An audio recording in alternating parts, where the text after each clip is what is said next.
Hi, and welcome to The Lowest Crime, the podcast where we dive into some of the most puzzling and controversial criminal cases from the Netherlands. I'm Eline, and today we're exploring a case that was initially seen as a tragic accident, until doubt crept in and ultimately led to a murder conviction. This is the story of the so-called Moddermoord, or mud murder. It centers around the death of Caroline, who drowned in a canal in the north of Holland. Her husband, Michel B, was later convicted of her murder, not once but twice, first by the court in Alkmaar and then by the Court of Appeal in Amsterdam. And yet, to this day, the case continues to raise serious questions.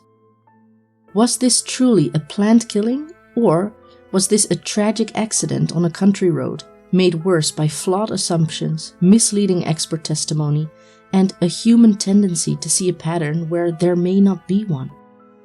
Please be aware that today's episode discusses drowning, the use of sedatives, and murder, so listener discretion is advised. And as always, I try my very best to bring you all the known facts, but I am just an amateur podcast creator, so there is always a chance of me making a mistake. So, without further ado, let's get into the case of the mud murder.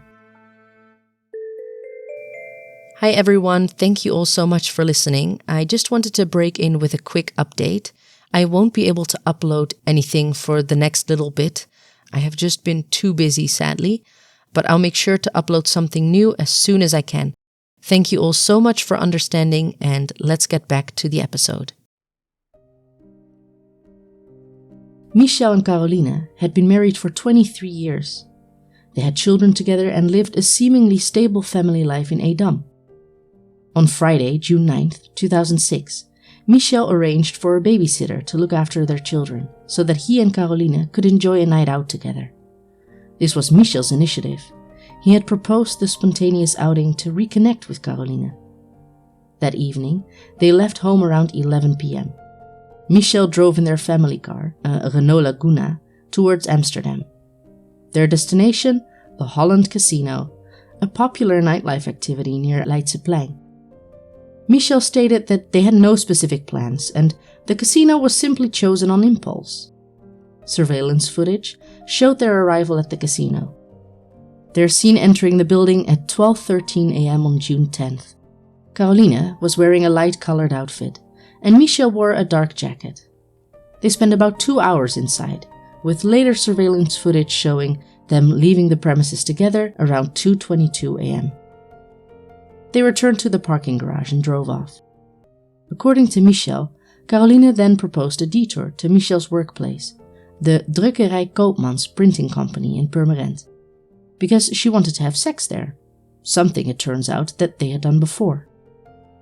At the printing company, they parked the car inside the parking garage, and according to Michel, they spent some time in the building. Caroline had a Bacardi mixed with cola, and he drank a can of Red Bull. After that, he claimed they had sex there. Afterward, sometime between 3:15 and 3:30 a.m., they left and drove towards home. Michel would later tell investigators that by then he felt extremely tired. He opened the windows of the car to let some fresh air in. At that point, they were driving on the N247, a narrow, unlit road flanked on one side by a canal. Michel described the drive as being hazy and interrupted by moments of drowsiness. At one point, he claimed, he briefly dozed off, and when he opened his eyes again, the car was suddenly veering towards the side of the road.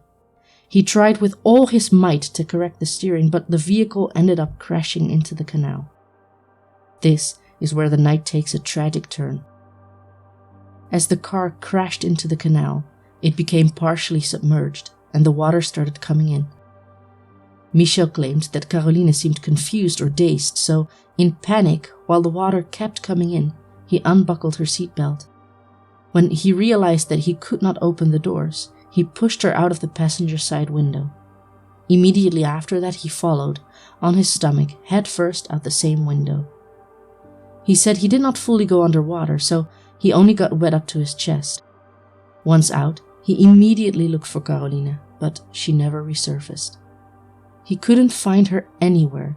It looked as though she had just vanished. Michel screamed for help. He claimed to have searched frantically in the water, diving repeatedly, looking and feeling around in the darkness. And this is when he was spotted by a passerby, René Kenter. In the early morning of June 10, 2006, René Kenter had been driving along the N247 when something caught his attention: the reflection of headlights in the water. Upon realizing it was a car partially submerged in the canal, he immediately called emergency services. During the 112 call, Kenter told the dispatcher that he saw a man, Michel, in the water, and that the man was actively searching for his wife, who had not resurfaced after their car went into the water. The police arrived within minutes. One of the first officers at the scene was Sergeant Patrick, who saw Michel in the water, looking around desperately. Firefighters and divers were summoned, and at that point the left side of the car was deeply submerged, the right side still partially above water. Visibility was limited, as it was still dark. As rescue efforts began, something stood out to emergency personnel: Michel's appearance. Several first responders noted that his shoulders and upper body appeared mostly dry. If he had indeed been fully submerged helping his wife or diving multiple times in a frantic search, wouldn't his clothes be drenched from head to toe? This observation would later become crucial in the case against him, but at the time the priority was clear: find Caroline. It was now nearly 6 a.m., and daylight was beginning to break. A volunteer firefighter named Richard Koens arrived at the scene. Although Koens had no formal diving certification, he was not a trained police officer or rescue diver, he was experienced in emergency response, and he had volunteered to assist in the search effort. And what Koens found would shape the entire case. It was still early, the light dim and the water murky. Koens entered the water and began to feel around near the submerged car. And this is where, according to his statement to the police, he located Caroline's body, approximately 1 to 1.5 meters behind the vehicle. The Zesstedenvaart, the name of the canal, had a soft bottom, into which he sank about 80 centimeters into the mud. Above the sludge, there was about 20 centimeters of water at the bank, and in the middle, where he ended up finding Caroline, about 1 meter. Koens couldn't see anything underwater, so he did everything by feel. He found her 10 to 15 minutes after he entered the water. She was lying in an odd position. She lay on her side, with her upper body down and her legs sticking out diagonally from the mud. Her left shoulder and head were completely submerged in the mud. He had firmly grabbed Caroline by the belt because he felt that she was stuck. He estimated that she was buried in the muddy bottom of the canal at a depth of about 40 to 50 centimeters. With some difficulty, he said, he pulled her free and brought her to the surface, but by that point it was too late. Caroline Espinosa had drowned. Later that morning, June 10th, as the first shock settled, Michel returned to his workplace at the printing company in Purmerend, the same location that he had visited with Caroline hours earlier. It was a Saturday, but several colleagues were present, having learned about what happened. 2 employees, both trusted acquaintances of Michel, noticed something odd in one of the trash bins near the coffee corner: several empty blister packs of prescription medication. On closer inspection, the names on the packs were familiar: temazepam and tramadol, both prescription medications belonging to Michel. Temazepam is a powerful sleeping aid, a benzodiazepine, and tramadol is an opioid-based painkiller. The employees, unsettled, reported the discovery to the police. At this point, the initial framing of the case as a tragic accident began to crumble. Why were multiple packs of Michel's medication discarded in the trash that very night, just hours before his wife drowned under suspicious circumstances? At that point, Michel had voluntarily gone to the police station to provide a statement. He was unaware of any suspicions about him, so he initially didn't ask for a lawyer. He gave a long and emotional account of that evening, explaining the timeline, the events at the casino, the detour of his workplace, and the crash into the canal. He insisted that he had not harmed Caroline. But to the investigators, the presence of the medications, especially temazepam, pointed to a possible premeditated act. The narrative began to shift from it being a tragic accident to Michel having drugged Caroline, then driving her, sedated, into the water, and then let her drown, or worse, forced her beneath the surface. That evening, the authorities informed the family that Caroline's cremation, scheduled for that following day, would have to be postponed. Her body had to be retained for a full autopsy. Michel, meanwhile, was arrested. The autopsy, carried out by forensic pathologist Dr. Hendricks, would become one of the most contested elements in the case against Michel.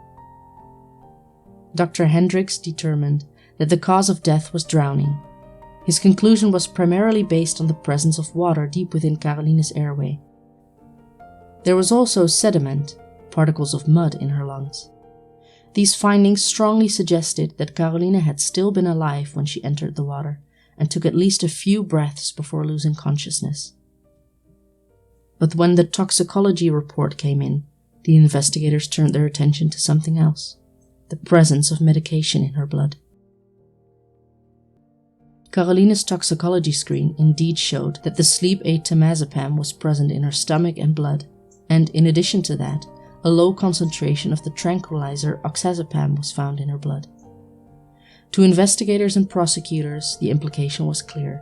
Michel had drugged Caroline with the intent of impairing or sedating her. The presence of sedatives in her blood was used as part of a theory that she had been unconscious or at least heavily impaired when the car entered the water, incapable of saving herself, incapable of resisting. But the actual concentrations found in Caroline's system were very low, so low in fact that the defense argued that they had no meaningful effect on her ability to function or remain conscious. Toxicologist Professor Dr. Freek de Wolf, a leading expert consulted by the defense, stated that the levels were not consistent with any deliberate or incapacitating dosage.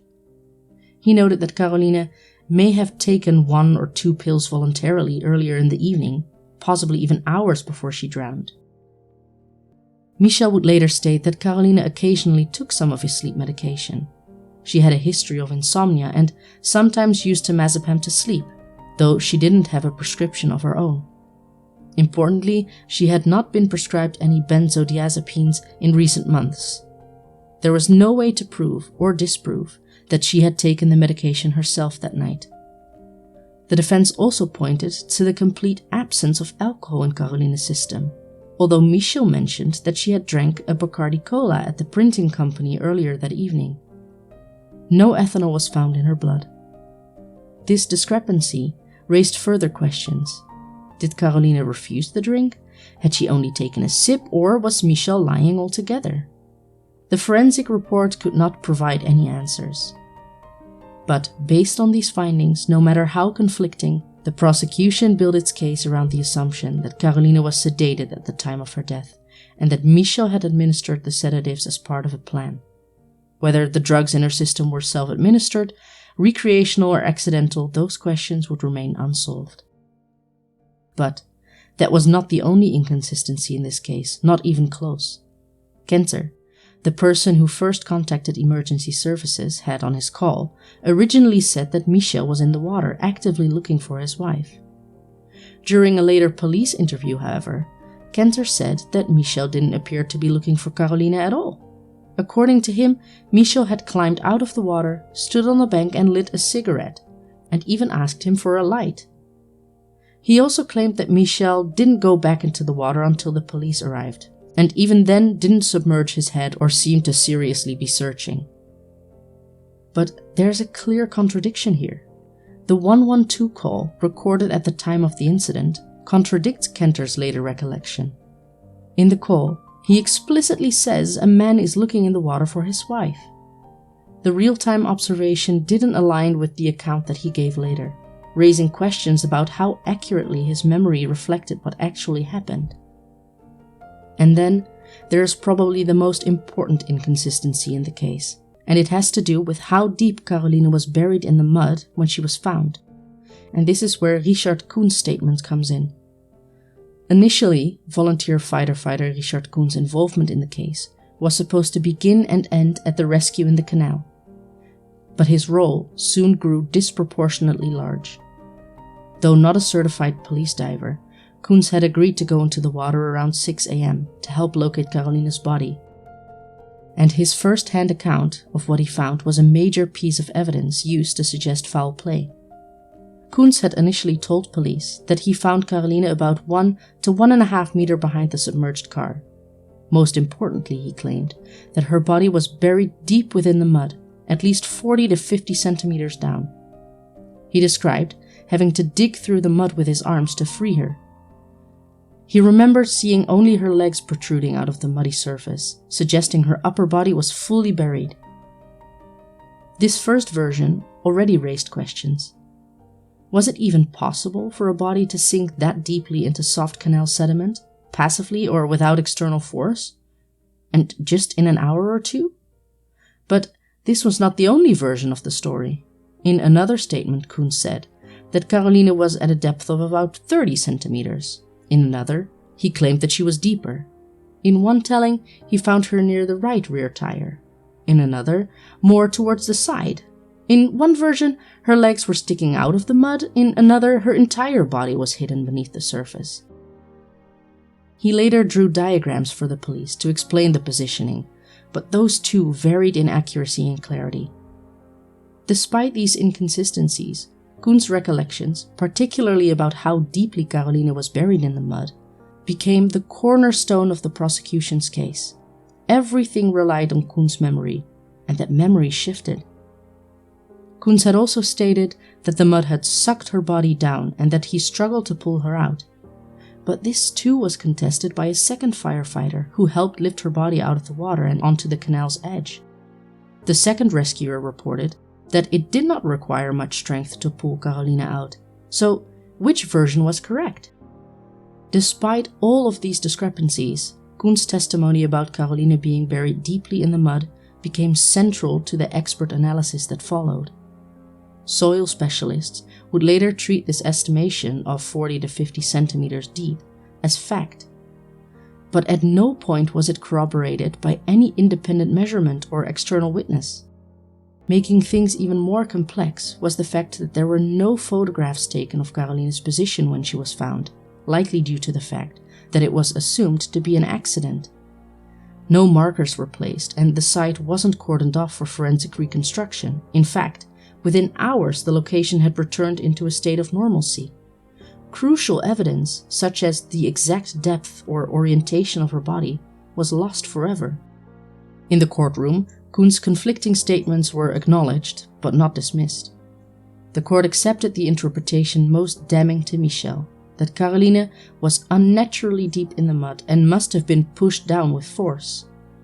This assumption formed the basis for the prosecution's claim of intentional murder. Yet the very foundation of that claim, Koens' ever-changing recollection, was unstable.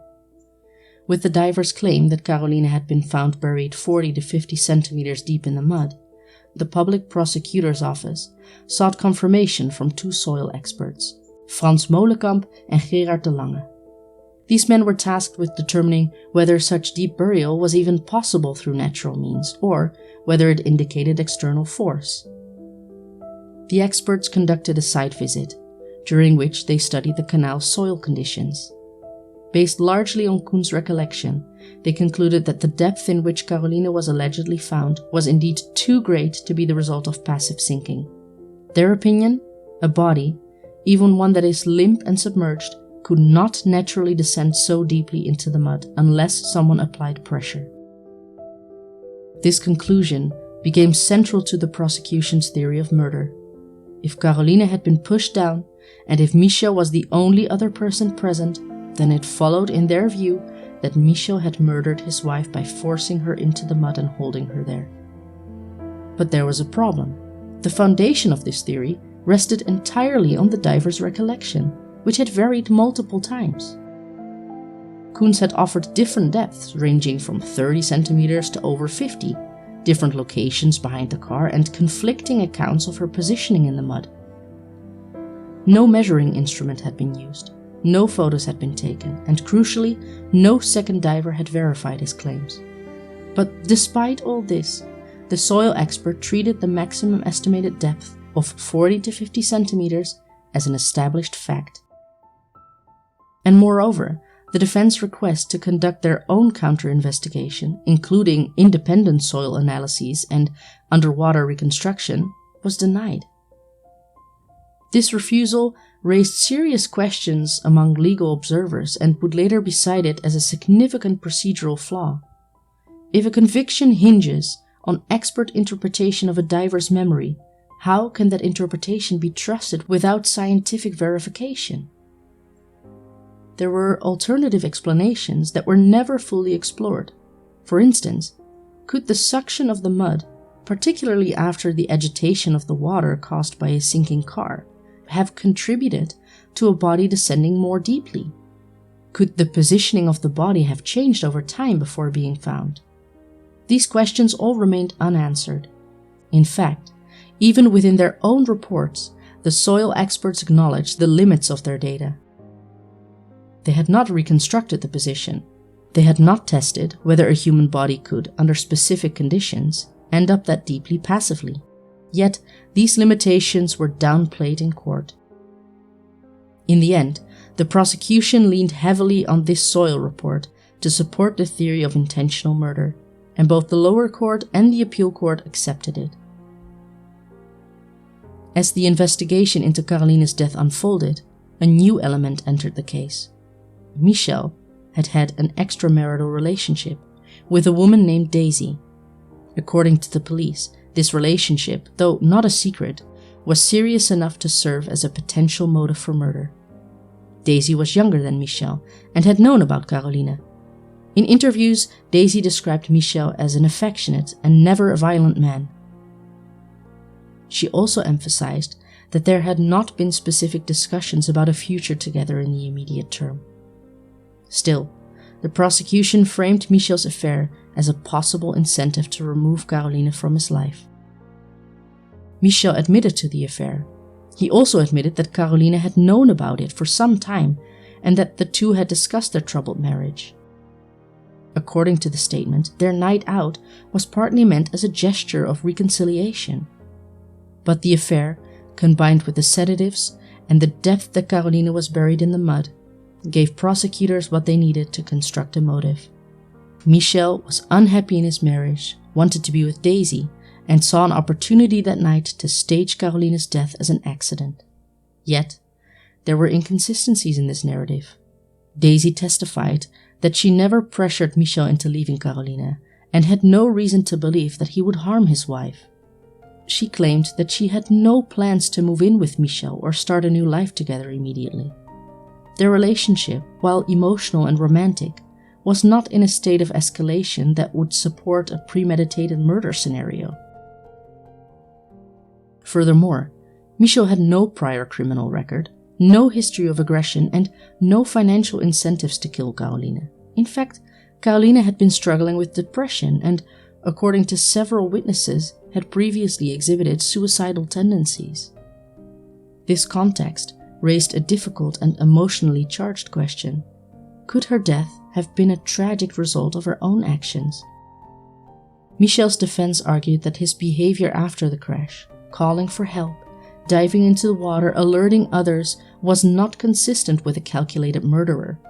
But the prosecution viewed his calm demeanor in later interrogations, his dry shoulders, and his affair as evidence of cold intent. Ultimately, it came down to interpretation. Was Michel a man who made a catastrophic mistake and was later misunderstood, or was he a manipulator who used an ordinary night out to disguise a deadly plan? In the end, the case against Michel B came down to 3 possible scenarios, each representing a different understanding of what happened that night. The court examined these interpretations in detail, and each scenario carried dramatically different consequences. Scenario 1: premeditated murder. The prosecution initially presented the case as a planned killing. In this version, Michel had decided in advance to kill his wife, sedated her with temazepam, drove her to a remote location and drowned her. the presence of sedatives in her system, the relationship with Daisy, and the soil expert's conclusion that Caroline had been unnaturally deep in the mud all supported this theory, at least from the prosecution's point of view. The trial court in Alkmaar accepted this version. It convicted Michel of murder and sentenced him to 12 years in prison. The judges agreed that Michel had taken advantage of the opportunity and deliberately ended his wife's life. They found his statements evasive and his emotional behavior unconvincing. The dry shoulders, the diver's testimony, and the relationship with Daisy were used to paint a picture of premeditation and calculated violence. In the second scenario, it was claimed to be a spontaneous murder following an accident. Michel appealed the verdict. The case went before the Court of Appeal in Amsterdam, where the same evidence was re-evaluated. The court there rejected the notion of premeditation, stating that there was no concrete evidence that Michel had planned Caroline's death.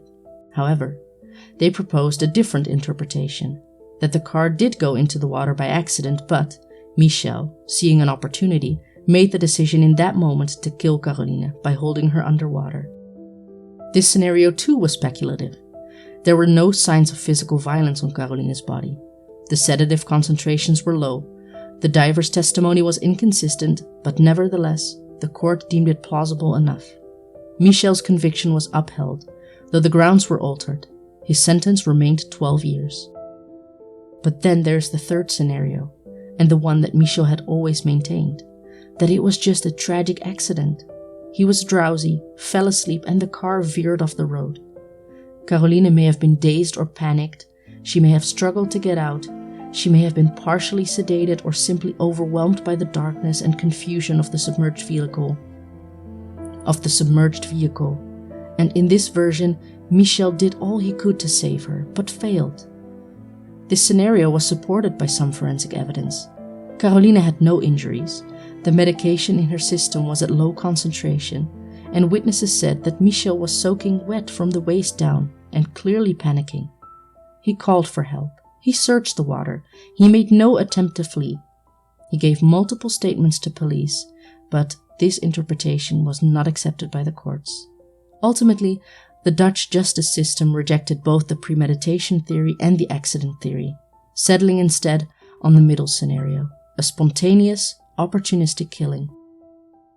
And yet, for many, including the legal scholars behind the Gerede Twijfel project, comparable to the Innocence project, this case remains troubling.